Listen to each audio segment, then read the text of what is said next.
Today we're doing a Q&A, guys. Couples Q&A, me and Meg, sharing the process together. Just as I've said, loads of people copying it, but it's fine. We'll let you all copy it. It's all good. No, I'm only joking. That's just me being a dickhead. Being a dickhead, but not a dickhead. On a serious note, we are actually doing a Q&A today for you all. I think quite a few people have asked us to do a Q&A. Meg put a poll up on her story. We've got 20 questions, so we're going to go through them all. And do the Q&A for you guys. We will actually read people's names out, so you know who's asking the stupid questions too. Okay, so the first question is by Lamorna Bardwell. If I've said that wrong, I'm so sorry. And the first question is, when weighing food, raw or cooked? So, can I roll with this and then you can add if you want to? I think it depends at what level you're at. Because if you are a competitor and you want every variable to be consistent every single time you have a meal, you want to be cooking your food, you want to be weighing your food raw, in my opinion. Other people will be of a different opinion, but for me, if you want consistency, you have to go with raw, because regardless of the way that you cook it, it's always going to be slightly different, so it's slightly going to be out by a couple of grams. And personally, for me, I won't be able to deal with the fact that it's a couple of grams here different, and I guess that the circle that we're within is of the same opinion that if you are wanting to really be successful in bodybuilding and make sure that everything is nice and consistent, then 1% bits are 100%, then you need to be doing things raw, because that's the only way really that things are going to be consistent to the gram.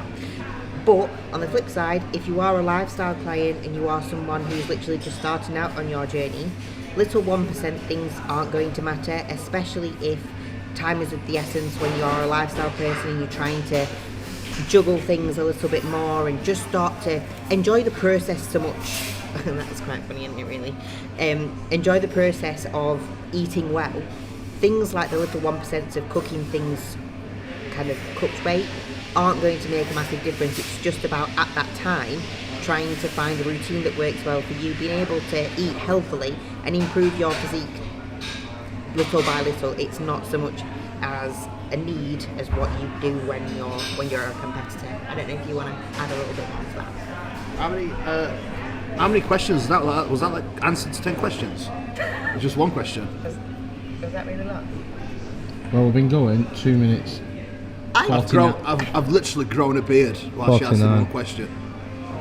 So I'll say it with my 2 pence in like 15 seconds.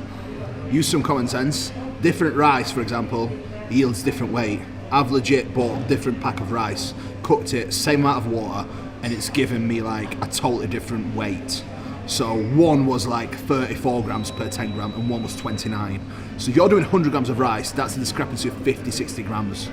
Use your heads, guys. Especially if you're in prep, like that little bit will make a difference. That is all. He was going to go off. He was going to go off. No, wasn't.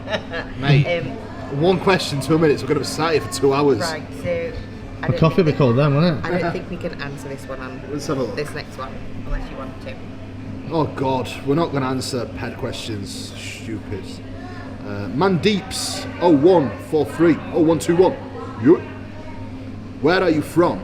And do you have your own supplement brand? No, we do not have our own supplement brand. We are sponsored by Trained by JP Nutrition. She's from Barnsley, I'm from Poland. Quick and simple. Quick and simple. AJ Morris, question number 3. No questions, just love for us both. We love you too, AJ. AJ's the man. We really do love JJ. And an unconditional amount. Unconditional amount. Just to add. We've got Vicky Patterson, number 6. Same, no question, just love. People are sharing the love, which I like. But let's get on with the questions. How often do you fight? What about your partner annoys you? What about your partner annoys you? For both, love you. Jamina.s. Do you want me to answer that first bit? We fight very often. Go on, you bro.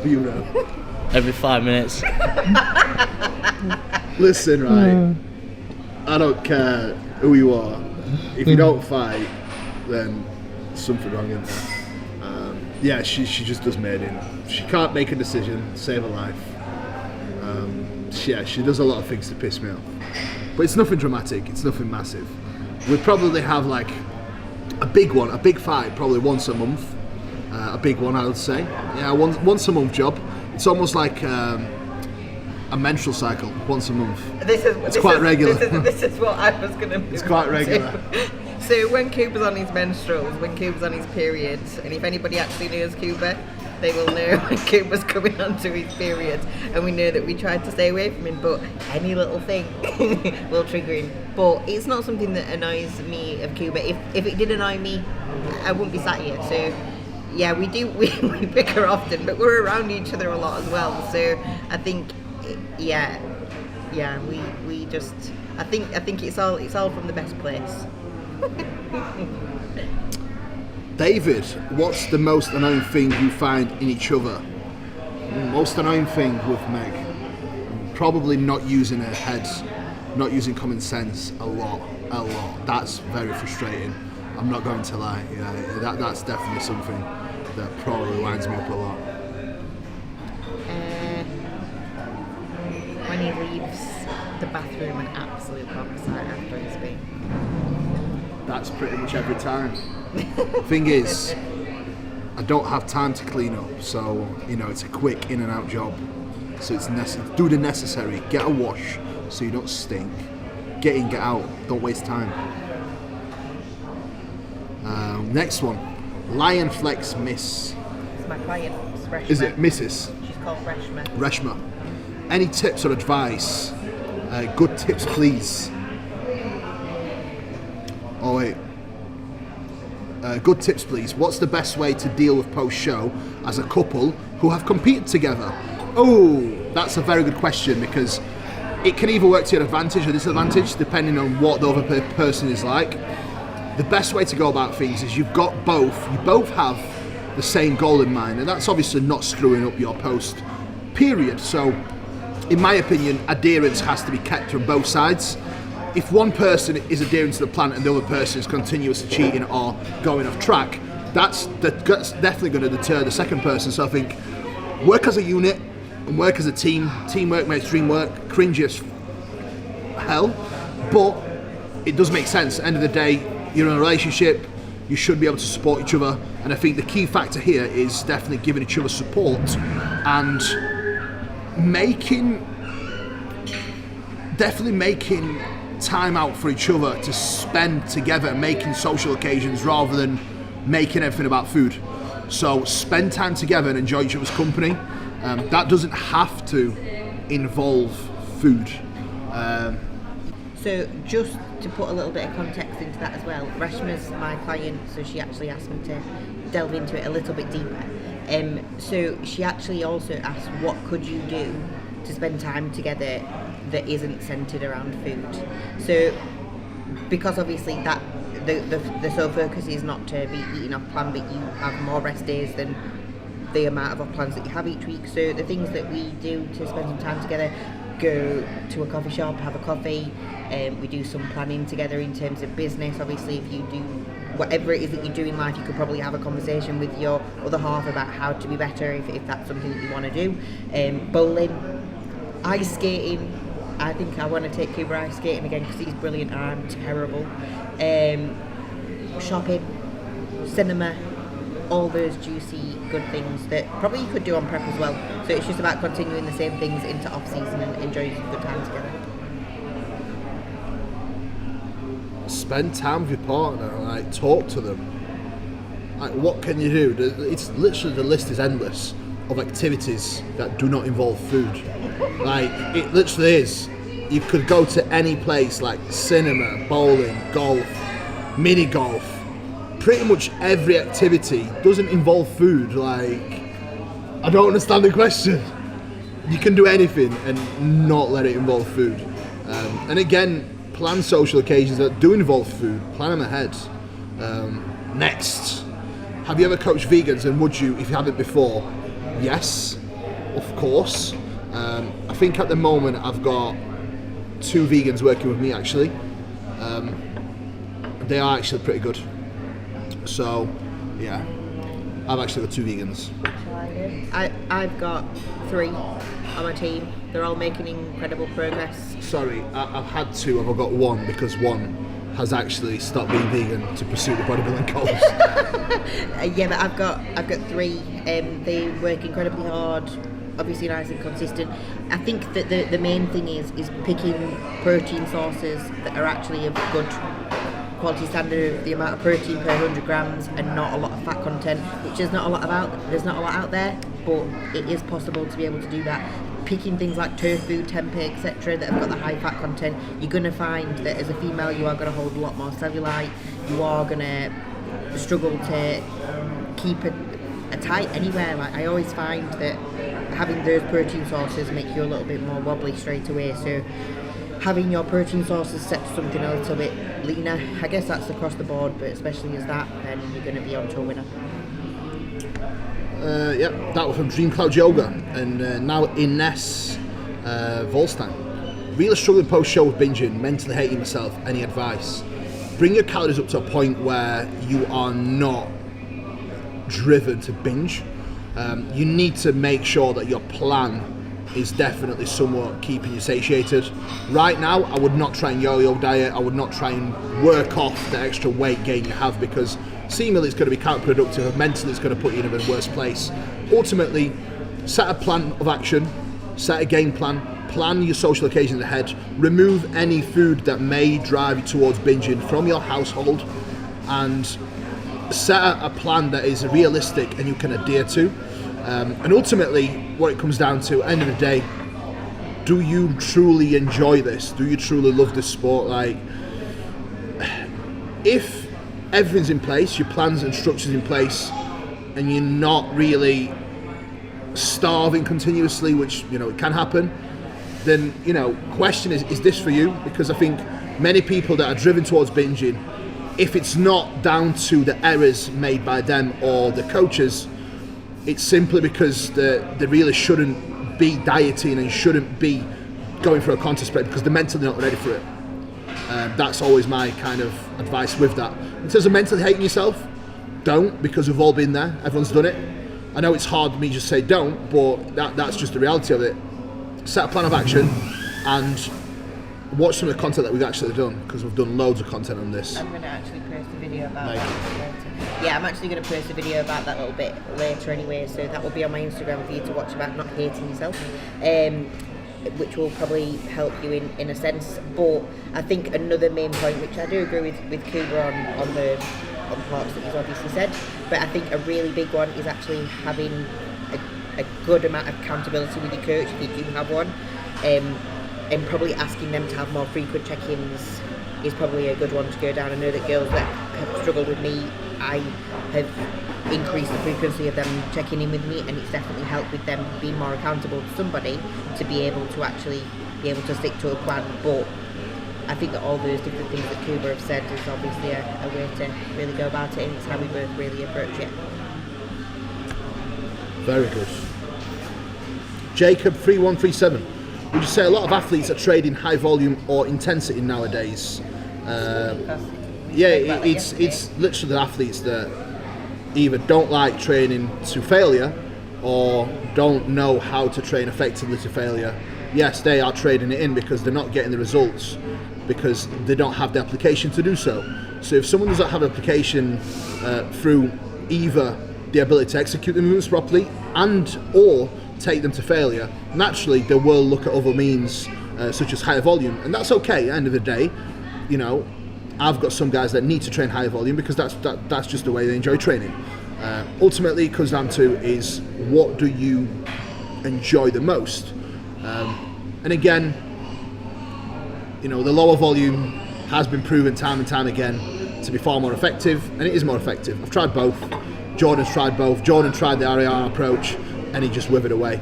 And to be honest, there's something to be said at people that train with higher intensity or lower volume. The look is always a lot different. The muscle looks a lot different. And I'm a firm believer of that, and always will be. End of the day, show me the people that are doing this, the people that are struggling to progress through not ability to have the right, I wouldn't even say commitment, the right approach to the training and the right accuracy within the training. That's what it comes down to ultimately. The less accurate you are, the more volume you need. the less intense you train, the more volume you need. It's as simple as that. My training volume is the lowest it's ever been. Some sessions it's 7 sets, and I'm growing more than ever before in a recovery phase, and that says it all. Can I answer that?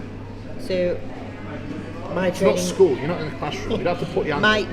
My training smarts have obviously come through learning from Kuba and people like Jordan. So I think that it really ultimately, from what you're trying to say, it comes down to your training maturity. So if you Training age. Yeah, training age, training maturity, however you want to call it. I think that if it is a standard where you can do the low volume, a high intensity, then yes, that's going to warrant better results for you than trying to do kind of the higher volume. Whereas somebody that's just starting out on their journey, that don't know how to do that, who don't know how to train just yet, don't know how to take it there, it probably might be more beneficial to go down the route of higher volume. I know that when I send out a plan to somebody, I'll know their training age through speaking to them, through getting a general consensus. So that's where you ultimately will put their training volume, and you'll be able to see a lot more progression from someone that's just at their start with a little bit more volume, to then teach them correctly how to train, and then teach them how to train with intensity to then be able to lower that down.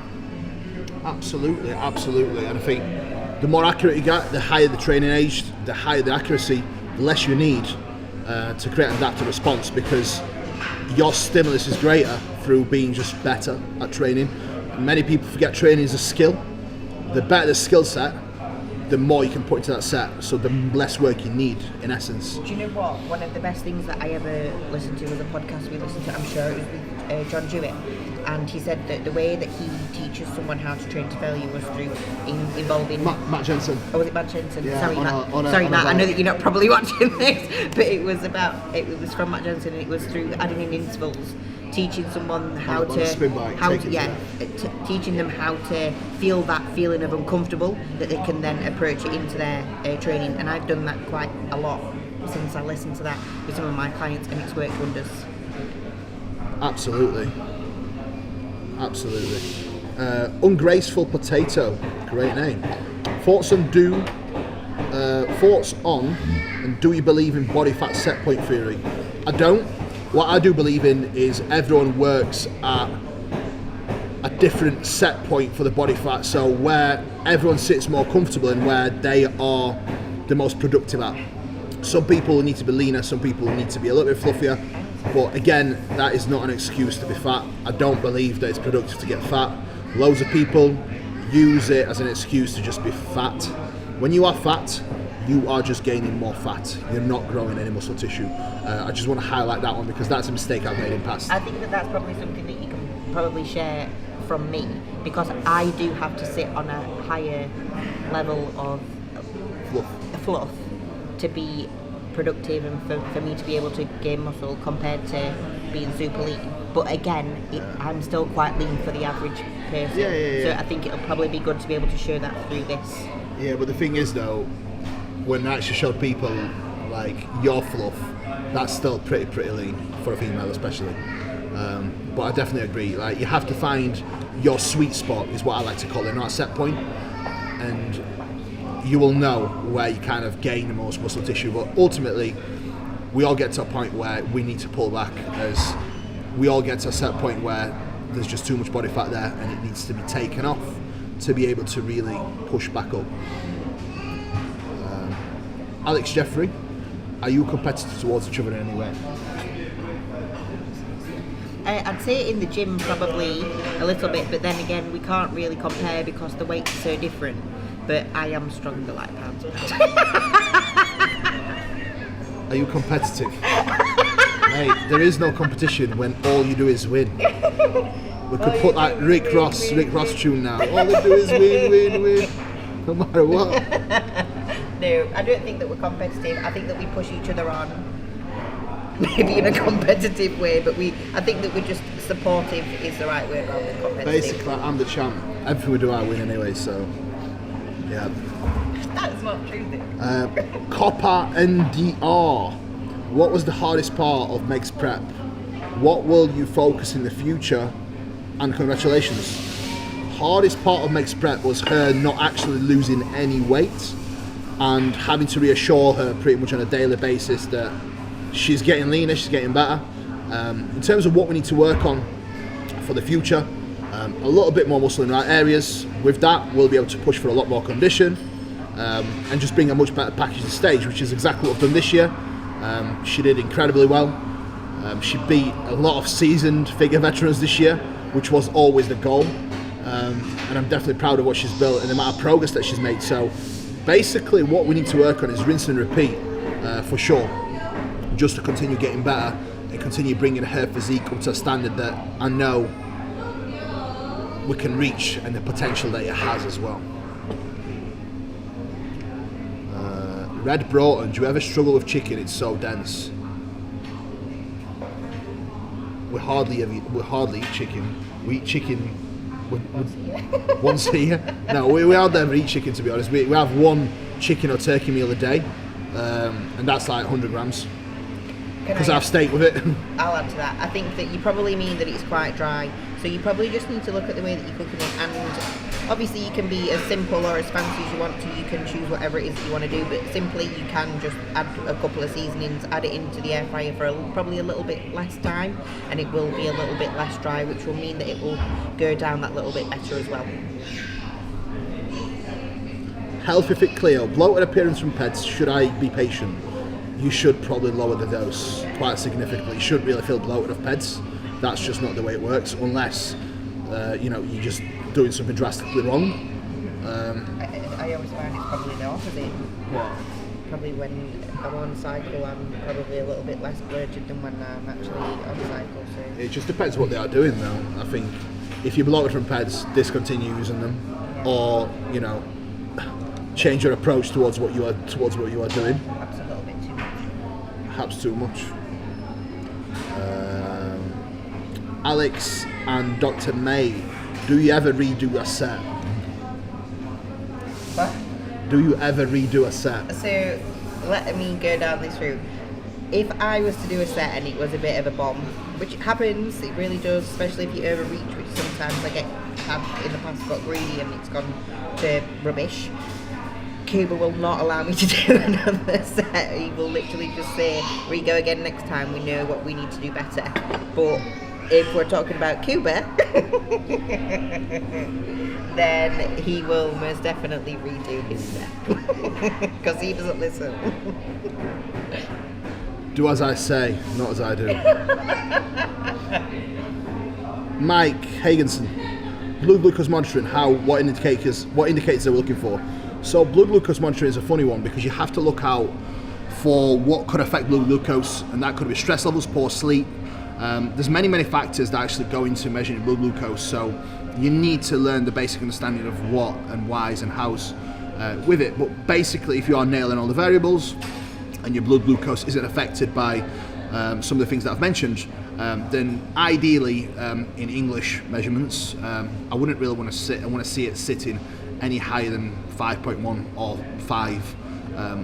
Ideally, you want it between 4 and 5 to be the most optimal, so to speak, for insulin sensitivity. As we all know, the more sensitive you are, the better you utilize carbohydrates. The less sensitive you are, the more likely you are to store them as fat. Simple as that. I think the biggest factor that I've seen when my clients have done it and they've been a little bit out of whack is I've gone, dehydration. Right, okay, so when did you do it? Oh, as soon as I woke up and it was like ridiculously high. So just make sure that you're actually doing it at least after a litre and a half. Yeah, you just need like 500 ml, and don't forget hydration. You need some salt intake to be fully hydrated as well. So just chugging a lot of water is not going to do the job, guys. A little morning drink there. Yeah. So a little bit of something with some sodium in there that would help tremendously. Who knows? 246. Do you guys want kids in the future? Ask you. Why me? Yeah. Probably in. The deal is this: we have a house where I don't hear it, and I play with it on my terms, and she looks after it. Yeah, I think that when we're a little bit older, when we've done the things that we want to do, then kids will probably come into play. Right now, we're not really that bothered, but neither of us. I wouldn't say that we're both the most maternal people ever. Or is it paternal? I don't know. Yeah, we're not. But We probably will do, yeah, but probably just the one, and my mum and dad can look after it. And that will conclude the Q&A, guys. So, thank you very much for tuning in. As always, like and subscribe, share, do all the jazzy stuff, comment, all the fun stuff. Thank you so much, guys. Until next time.